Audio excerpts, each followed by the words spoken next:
Bapak, Ibu, Saudara yang dikasihi Tuhan, Shalom, salam sehat untuk kita semua. Apa kabar? Sehat toh? Wah, sungguh luar biasa, mantap. Kita akan membaca Alkitab, namun sebelumnya marilah kita berdoa. Bapa di sorga, kami mengucap syukur dan terima kasih atas anugerah dan cinta kasih Bapa yang kami rasakan pada saat ini sungguh luar biasa, Bapa. Terima kasih, terima kasih. Bapa, kami akan membaca Alkitab. Berilah kami pengertian, agar kami bisa mengerti dan bisa memahami apa yang Tuhan kehendaki. Kami bisa melakukan dan juga bisa memberitakan. Dan berilah kami daya ingat yang baik, sehingga kami bisa menyimpannya dalam hati dan dalam pikiran kami, Bapa. Dalam nama Tuhan Yesus kami berdoa. Amin. Bacaan Alkitab dari Lukas pasal 2 ayat 25 sampai 26. Adalah di Yerusalem seorang bernama Simeon. Ia seorang yang benar dan saleh, yang menantikan penghiburan bagi Israel. Roh Kudus ada di atasnya, dan kepadanya telah dinyatakan oleh Roh Kudus bahwa ia tidak akan mati sebelum ia melihat Mesias, yaitu Dia yang diurapi Tuhan. Demikian pembacaan Alkitab. Terpujilah Kristus. Bapak, Ibu, Saudara, tanda dari seorang yang menanti-nantikan Tuhan adalah konsisten dalam menjaga kehidupannya agar tetap berkenan kepada Tuhan. Dalam menanti-nantikan penghiburan dan pembebasan bagi Israel, Simeon tetap hidup dalam kebenaran dan kesalehan. Karena itu ia beroleh pernyataan bahwa ia tidak akan mati sebelum ia melihat Mesias, yaitu Dia yang diurapi Tuhan. Lukas 2 ayat 26. Di situ ada pula Hana. Ia tidak pernah meninggalkan bait Allah dan siang malam beribadah dengan berpuasa dan berdoa. Dan pada ketika itu juga datanglah ia ke situ dan mengucapkan syukur kepada Allah dan berbicara tentang anak itu kepada semua orang yang menantikan kelepasan untuk Yerusalem. Lukas 2 ayat 37 dan 38. Simeon dan Hana adalah contoh orang-orang yang menanti-nantikan Tuhan dengan sungguh,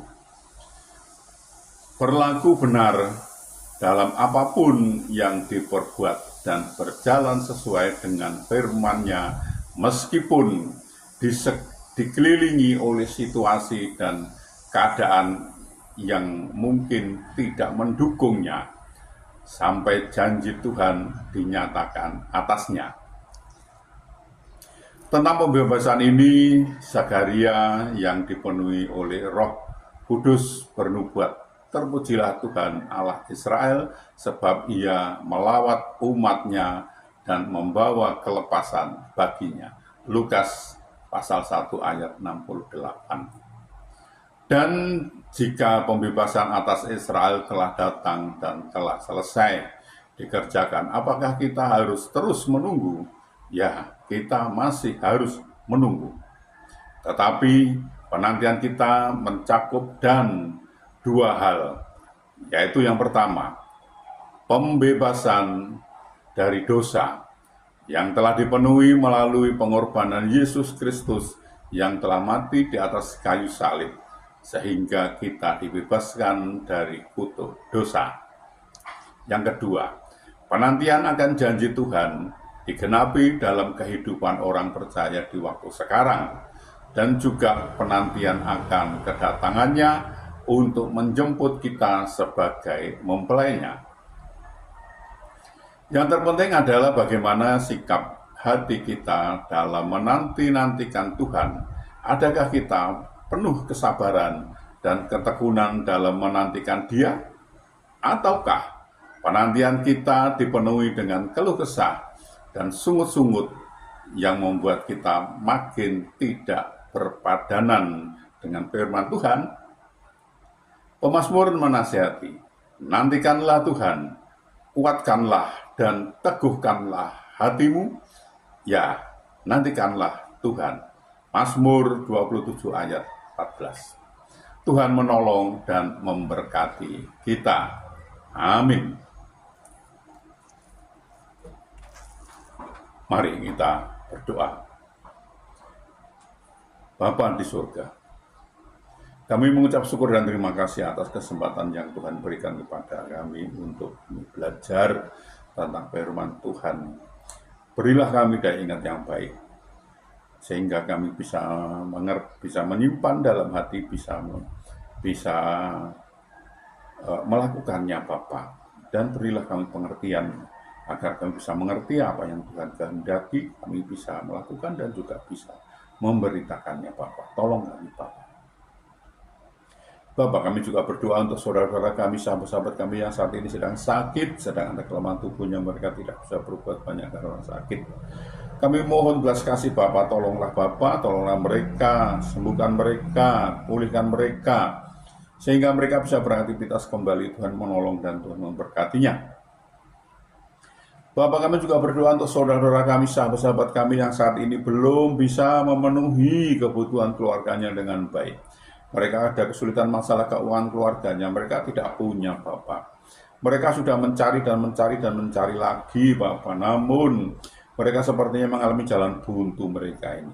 Bapak, kami mohon belas kasih Bapak, tolonglah Bapak, bukakan jalan baru bagi mereka, sehingga mereka mencari, mendapatkan, bisa bekerja, bisa berusaha, dan bisa memenuhi kebutuhan keluarganya dengan baik. Bahkan mereka bisa berkelimpahan dan juga bisa menjadi saluran berkat untuk orang lain.